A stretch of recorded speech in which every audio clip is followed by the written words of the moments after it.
우리는 신앙생활을 하면서 성령 충만하다라는 이 말을 오해하는 경우가 참으로 많이 있습니다. 성령 충만을, 성령의 능력을 내가 얼마나 받았느냐라고 판단을 하면 안 됩니다. 어느 분이 그런 말을 합니다. 새벽 기도했더니 성령이 배만큼 찼고, 부흥회 갔더니 성령이 목까지 찼고, 기도원에 가서 신령한 원장님의 안수기도를 받자 성령이 머리 끝까지 찼다면서 자기는 성령 충만 받았다고 그렇게 말하는 사람도 있습니다. 그러나 성령 충만은 성령의 능력을 내가 얼마나 많이 가지고 있느냐, 여기에 초점이 있지 않고 성령의 지배하에 내가 얼마나 많이 들어갔느냐라고 하는데 초점이 맞춰져 있습니다. 자기의 의지, 자기의 가치관, 언행, 시간과 물질 사용 문제 등 삶의 모든 분야가 성령의 지배하에 들어가서 누가 봐도 하나님께 영광 돌리는 삶으로 인정받는 그런 삶, 그게 바로 성령 충만하다 이렇게 말하는 것입니다. 그러면 여러분, 성령의 능력을 내가 휘두르려고 하지 말고 내가 성령의 인도에 길들여지도록 노력을 해야 됩니다. 내가 몇 년 전에 부흥회 갔는데 거기서 내가 은혜를 받았다는 그런 얘기나 옛날에 병 나았던 얘기, 그런 게 중요한 게 아닙니다. 매일 매 순간 계속 성령의 뜻대로 살아가는 것, 이것이 중요합니다. 우리가 정말 하나님 앞에 나와 뜨겁게 기도하고 찬양하고 방언하고 기적을 베풀어도 아직도 내 속에 내가 충만한 사람들이 얼마나 많은지 모릅니다. 그러나 우리의 감정이 뜨겁든 안 뜨겁든 그것과는 아무런 상관이 없이 하나님의 뜻을 인생의 우선순위로 삼고 살아가는 사람, 그 사람이 바로 성령이 충만한 사람입니다. 그러므로 우리가 세상에서 빛된 삶과 복된 삶을 살려면 무엇보다도 성령 충만을 사모해야 합니다. 오순절에 주님의 약속을 기다리며 기도하던 120명의 성도들에게 성령이 임하셨습니다. 하늘로부터 급하고 강한 바람소리가 나는 것이 들렸고 불의 혀같이 갈라지는 것이 각 사람의 머리 위에 임하는 것을 보았습니다. 예수님이 약속하신 성령이 드디어 그들에게 임하신 것입니다. 성령이 임하셔서 그들이 성령 세례를 받고 나서 곧바로 성령으로 충만하게 되었습니다. 마가 다락방에 모인 120명의 성도들은 성령 충만함을 받고 보니까, 오늘 4절에 보니까 성령께서 말하게 하심을 따라 다른 언어들로 말하기를 시작했다라고 표현합니다. 다른 언어들로.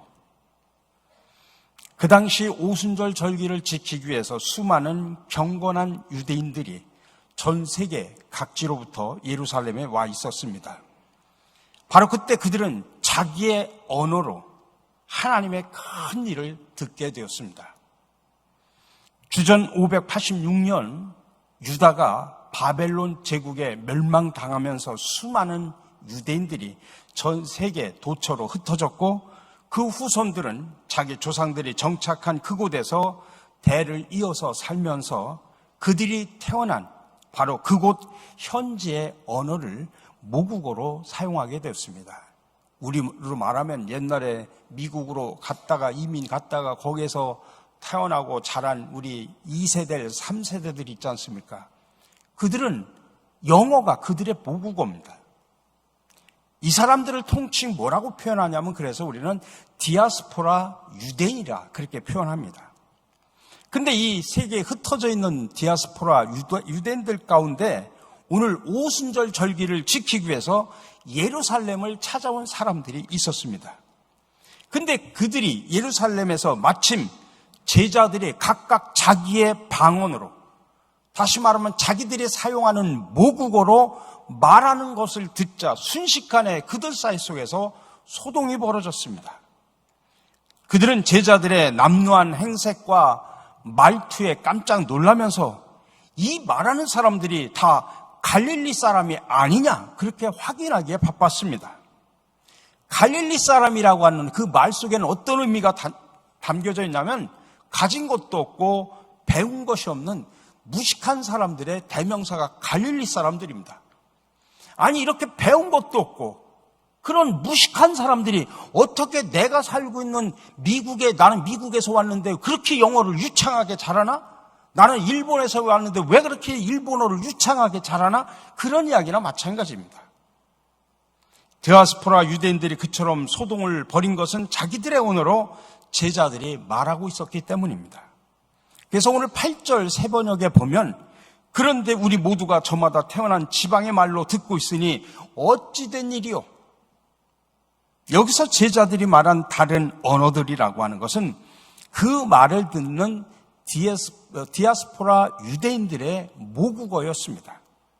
그곳에 모여있던 디아스포라 유대인들은 특정 지역 한 곳에서만 온 게 아닙니다. 그들은 중동, 아프리카, 유럽 등 무려 16개 지역에서 온 사람들로 각기 다른 모국어를 사용하고 있었습니다. 이처럼 성령 충만한 제자들이 말한 다른 언어들이라고 하는 것은 말하는 사람이나 듣는 사람이나 전혀 알아들을 수 없는 그런 방언이 아니었다 이 소리입니다. 그곳에 모인 디아스포라 유대인들이 자신들의 모국어로 명료하게 알아들을 수 있는 이해 가능한 언어였습니다. 여러분, 이것은 인간의 죄로 인해서 언어가 갈라지고 사람들이 흩어진 바벨탑 사건이 회복된 놀라운 사건입니다. 전 세계 모든 언어로 성령님의 말씀이 전해진 역사적인 사건이었다는 이야기입니다. 그래서 그 중에 어떤 사람들은 야, 저들 세술에 취한 거 아니야? 그렇게 조롱하기도 했습니다. 그런데 바로 그때 11사도와 더불어서 베드로가 일어나서 하나님의 말씀을 선포합니다. 이것이 성령 충만한 베드로의 오순절날 최초의 설교입니다. 자, 그러면 오늘 말한 베드로의 설교의 내용이 무엇일까요? 베드로의 설교는 크게 두 부분으로 나누어서 볼 수 있습니다. 먼저 하나는 이렇게 이상한 일이 벌어진 것은 그냥 벌어진 것이 아니라 구약에서 예언한 것이 성취된 사건이다라는 것을 먼저 이야기합니다. 그게 14절부터 21절까지의 이야기입니다.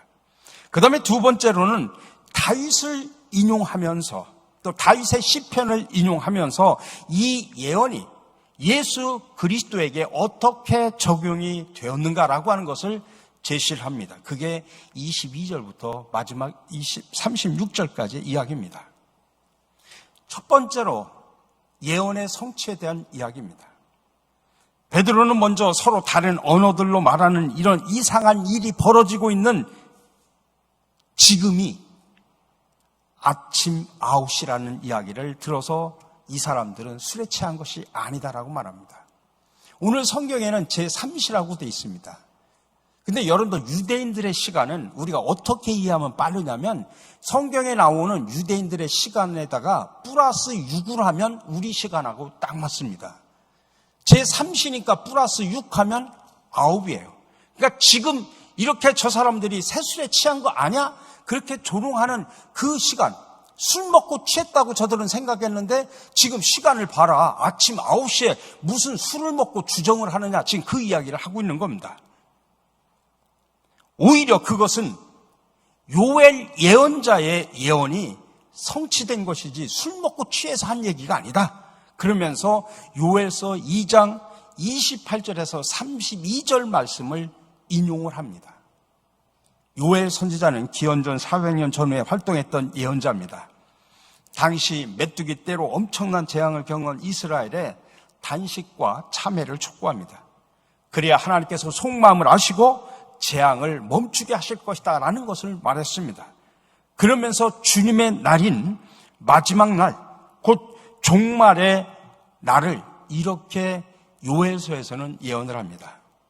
그 후에 내가 내 영을 만민에게 부어주리니 너희 자녀들이 장래일을 말할 것이며 너희 늙은이는 꿈을 꾸며 너희 젊은이는 이상을 볼 것이며 그때 내가 또 내 영을 남종과 여종에게 부어줄 것이며 내가 이적을 하늘과 땅에 베풀리니 곧 피와 불과 연기 기둥이라. 여호와의 크고 두려운 날이 이르기 전에 해가 어두워지고 달빛이 핏빛같이 변하려니와 누구든지 여호와의 이름을 부르는 자는 구원을 얻으리니 이는 나 여호와의 말대로 시온산과 예루살렘에서 피할 자가 있을 것이며 남은 자 중에 나 여호와의 부름을 받은 자가 있을 것임이라.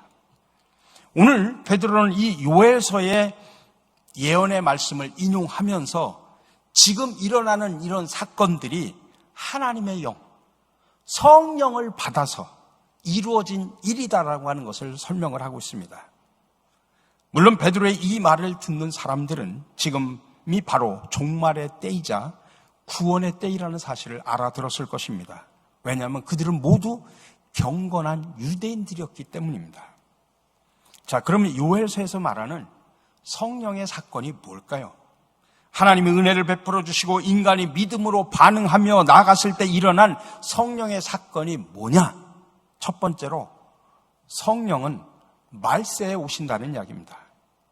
요엘서에는 그 후라고 되어 있는데 오늘 여기에서는 말세라고 그렇게 바꿔서 베드로는 이야기합니다. 그 후에라고 하는 것은 약속하신 메시아가 오신 후에라는 뜻입니다. 메시아신 예수님이 인간의 몸으로 오셔서 30년 사시고 특히 3년 동안 공생의 사역을 하신 다음에 마침내 십자가에 못 박혀 죽으시고 부활하시고 승천하심으로써 하나님의 구원 사역을 완성하셨다는 이야기입니다. 그래서 요엘서의 그 후에와 오늘 본문에 나오는 말세라는 말은 메시아가 그의 사역을 완성한 후에라고 하는 그런 뜻입니다. 하나님은 예수님의 모든 지상 사역에서의 사역이 끝난 후에 내가 내 영을 너희들에게 부어주시겠다라고 그렇게 말씀하셨습니다. 그러니까 성령님께서 오신 것은 그냥 어쩌다 보니까 오신 것이 아니라 이미 몇백 년 전에 요엘을 통해서 예언한 사건이 그대로 약속돼서 이루어진 사건이라고 하는 것입니다. 그리고 하나님의 구원 계획이 그대로 이루어졌다라고 하는 것을 우리는 이것을 통해서 알 수가 있습니다. 두 번째로 내가 내 영을 만민에게 부어주리라라고 이야기합니다. 성령이 누구에게 임하느냐? 특정한 사람이 아니라 만민, 다시 말하면 모든 사람에게 임한다는 이야기입니다. 근데 구약 때 보면 구약에는 성령께서 하나님의 영이 특정한 사람에게 임했습니다. 하나님이 선택하신 사사나 제사장이나 예언자들에게만 임했습니다. 그러나 말세, 다시 말하면 예수님께서 죽으시고 부활하시고 승천하신 그 후에는 하나님의 영이 주님 앞에 나와서 주님의 이름을 부르는 모든 사람에게 주셨다는 이야기입니다. 사도 바울도 고린도전서 12장에서 이것을 확인해 주고 있습니다. 예수 그리스도를 믿는 자에게 성령을 하나님께서 선물로 주셨다는 이야기입니다. 그러니 오늘 이 자리에 나오신 저와 여러분들은 이미 성령을 받았다는 사실을 믿으시기 바랍니다. 세 번째 보면 그러면 성령이 이렇게 부어질 때 일어나는 구체적인 현상들이 뭐냐? 첫 번째로 보니까 너희 자녀들은 예언할 것이다 라고 말합니다. 여러분 구약시대 때는 예언자들이 예언을 했습니다. 근데 여기서 우리가 하나 알아야 되는 것은 많은 분들이 이 예언에 대해서 오해를 했는데 예언하면 무슨 미래를 점치는 것으로 생각을 합니다. 물론 미래에 대한 것도 있지만 예언서들을 읽어보면 대부분이 현재에 대한 일입니다. 지금 너희를 향하신 하나님의 뜻이 이것이다. 그러니 빨리 마음을 돌이켜라, 회개하라. 그리고 하나님 앞에 바로 서라. 이런 핵심적인 내용들이 예언입니다. 미래를 점치는 게 아니라 현재 우리의 삶을 향한 하나님의 뜻을 알려주는 겁니다. 그래서 예언자들은 항상 올바른 역사의식을 가지고 있었습니다. 지금 세상이 어떻게 돌아가고 있는지, 하나님의 눈으로 볼 때 지금 어떤 일이 벌어지고 있는지 그들은 늘 알고 있었습니다. 그러나 성령이 오시고 성령이 부어주신 다음에는 어떤 사람들이 예언하느냐? 예언자들, 이런 사람들만 예언하는 것이 아니라 누구나 다 한다는 이야기입니다. 너희 자녀들이 예언할 것이다 라고 말합니다. 저와 여러분들은 다 누구의 자녀입니다. 그러니까 성령을 받은 누구나 예언을 한다는 이야기입니다. 하나님의 말씀을 선포하는 것, 성령을 받은 누구나 다 할 수 있다는 이야기입니다. 두 번째로 너의 젊은이들은 환상을 보고. 제가 요즘에 이렇게 가정교회 신방을 계속 하고 있습니다만은 대부분 이 청소년, 중고등학생들을 자녀를 둔 부모들의 공통적인 근심과 걱정과 기도의 제목이 첫 번째가 뭔지 아십니까? 우리 자녀들이 꿈과 비전이 없다는 거예요. 우리 자녀들이 꿈이 없어요. 비전이 없어요. 꿈을 갖게 해주세요. 비전을 갖게 기도해달라고 부탁을 합니다. 근데 오늘 본문에서 말씀하는 특징은 뭐냐면 성령을 받으면 젊은이들이 환상을 본다는 이야기입니다. 꿈과 비전을 갖는다는 이야기입니다. 지금까지는 자기 마음대로 살고 자기가 원하는 방식대로 살면 잘 될 것 같은데, 그래서 내 것만 챙기고 자기 가족만 챙기고 자기 목표만 딱 이루고 또 남들을 이용해서 자기가 올라가면 인생이 잘 될 것 같은데 오히려 더 인생이 망가집니다. 근데 성령이 임하면 하나님의 비전을 꿈꾸며 살아갑니다. 그래서 그 인생이 살아납니다. 생기가 넘쳐납니다. 물론 지금 현실은 힘들고 괴롭고 가난하고 잘 안 된다고 할지라도 하나님의 비전을 품고 살아가는 그런 젊은이들은 살아납니다. 생기가 넘칩니다. 그 다음에 세 번째로 너희의 늙은이들은 꿈을 꾸리라라고 이야기합니다. 성령이 부어지면 어르신들이 꿈을 꾼다는 이야기입니다. 새로운 소망을 갖고 산다는 이야기입니다. 어느 교회나 그렇지만은 여러분 우리 교회에서도 어르신들이 참으로 중요합니다. 그래서 60대, 70대, 80대 어르신들이 그들의 영적 상태가 어떤 상태에 있느냐, 그게 바로 우리 교회의 영적 상태를 결정을 합니다. 성령으로 충만한 어르신들로 우리 교회가 가득하다고 하면 우리 교회는 성령으로 충만합니다. 근데 어르신들이 그렇지 못하고 이상한 방향으로 나가고 잘못된 모습을 보인다고 하면 교회도 잘못될 수밖에 없습니다. 그러므로 우리 교회는 성령으로 충만한 어르신들이 가득해야 됩니다. 노사연이 부른 노래 가운데 제가 좋아하는 노래 제목 가운데 하나가 바람이라는 노래가 있습니다. 여러분 다 아시는 분들도 많으실 겁니다. 거기 보면 늙는 것에 대한 이야기를 합니다. 늙는 것도 두 가지가 있습니다. 그냥 늙는 겁니다. 늙어서 인격이 점점 초췌해지고 꾀죄죄해지고 악취가 납니다. 갈수록 늙은 냄새가 납니다. 근데 나이가 들수록 익어가는 사람이 있습니다. 익어가면서 그의 인격이 구수하고 좋은 향기가 드러납니다. 그럼 나는 그냥 늙어갈 것이냐 아니면 정말 익어갈 것이냐, 무엇이 그것을 결정하느냐? 내가 성령으로 충만해 하나님의 꿈을 꾸고 있느냐 아니냐에 따라서 달라진다는 이야기입니다. 자기의 헛된 꿈, 자기만 잘 되고 자기 가족만 잘 되려고 하는 사람은 그냥 늙어갈 수밖에 없습니다. 그래서 점점 추해지고 이상한 냄새만 납니다. 그러나 비록 이 세상에서 내가 좀 어렵다고 할지라도 하나님의 꿈을 꾸며 하나님이 원하시는 것을 이루시기 위해서 나가는 사람은 늙어도 익어가는 겁니다. 그렇게 익어가는 사람, 아름다운 향기를 바라는 사람이 나이가 들수록 더 아름답게 느껴집니다. 부디 바라기는 우리 교회의 모든 어르신들이 성령으로 충만해서 하나님의 꿈을 꾸며 살아가시기를 간절히 축원합니다. 이렇게 베드로는 지금 일어난 이런 사건들이 술 취해가지고 일어난 사건이 아니라 먼저 요엘서의 말씀을 인용하면서 지금 일어난 모든 일들이 하나님의 영 성령을 받아서 이루어진 일이다라고 하는 것을 먼저 선포를 합니다. 그리고 나서 두 번째, 예수님에게서 실현된 예언을 그 다음에 이야기합니다. 베드로는 이제 요엘 예언자의 예언과 예수님을 결부시킵니다. 우선 나사렛 사람 예수님은 하나님께서 여러 기적과 이적과 표정으로 여러분에게 확인해 주신 분이라고 말하고 있습니다. 무엇을 확인했는 것인지 이 말 자체로는 우리가 쉽게 이해가 되지 않습니다.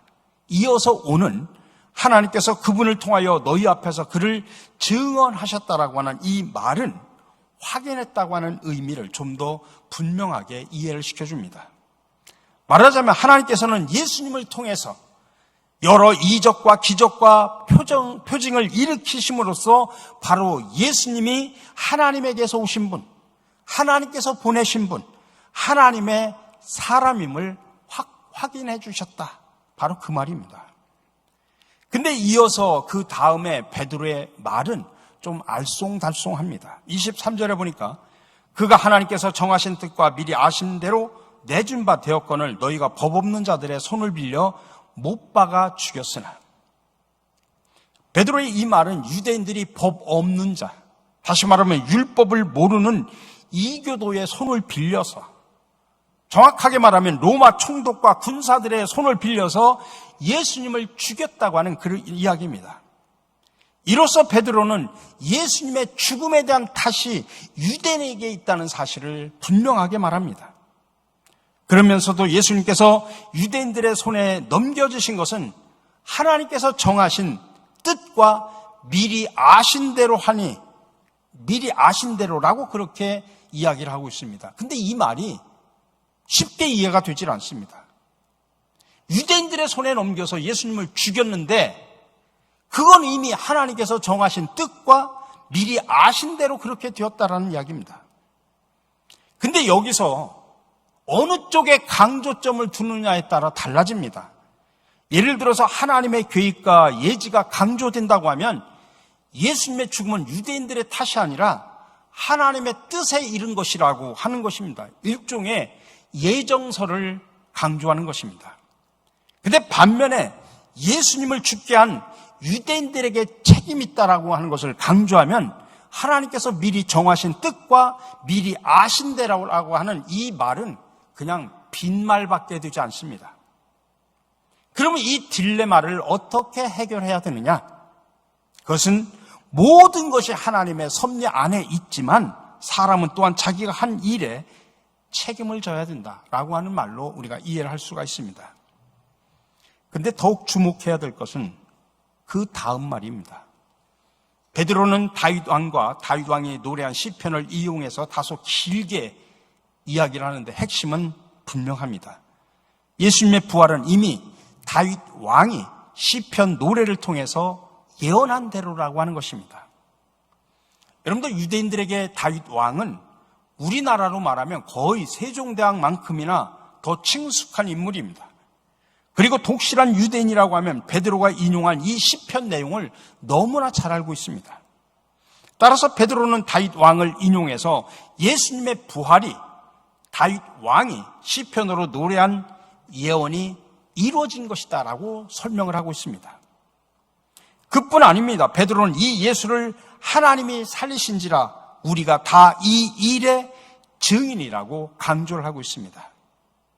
그러면서 일부 유대인들이 새 포도주에 취했다고 여기는 이 이상한 현상이 부활하셔서 하나님의 영광에 드신 예수님께서 보내주시겠다고 약속하신 성령을 부어주신 결과라고 지금 이야기를 하고 있습니다. 그리고 베드로는 이렇게 하면서 설교를 마무리합니다. 36절입니다. 그런즉 이스라엘 온 집은 확실히 알지니 너희가 십자가에 못 박은 이 예수를 하나님이 주와 그리스도가 되게 하셨느니라. 베드로가 이런 설교를 하는 게 참 우습죠. 베드로 옛날 한번 생각해 보십시오. 생전에 너희는 나를 누구냐라고 예수님께서 질문할 때 주는 그리스도시요 살아계신 하나님의 아들이라고 담대하게 얘기를 했죠. 근데 얼마 있다가 예수님께서 붙잡혀서 십자가에 돌아가시려고 할 때 그는 3번이나 예수님을 모른다고 부인했던 사람입니다.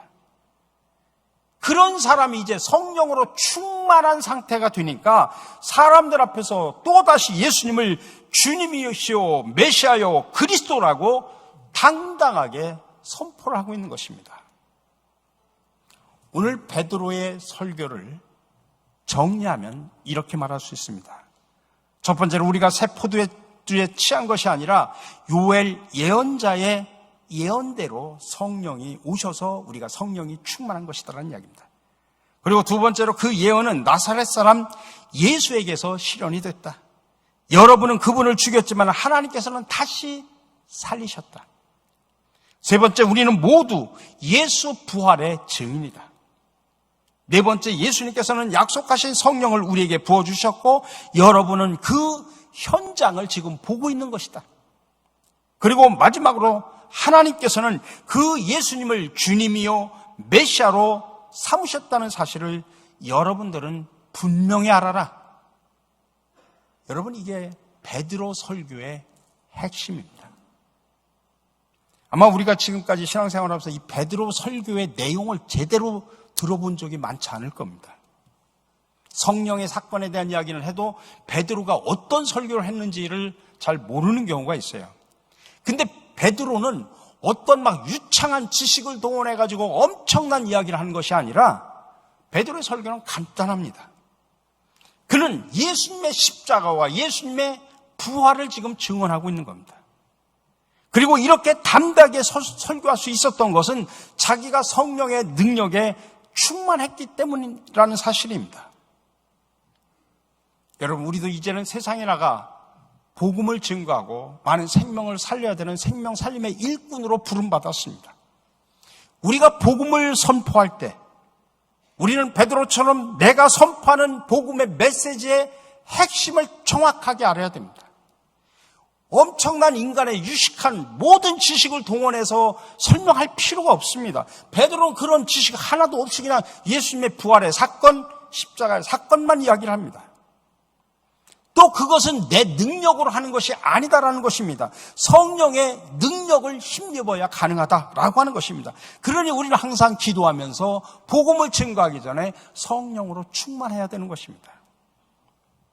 부디 바라기는 오늘도 여러분 성령으로 충만하여 세상에 나가 담대하게 복음을 선포하여 생명을 살리는 귀한 일꾼으로 살아가시를 주님의 이름으로 간절히 축원합니다.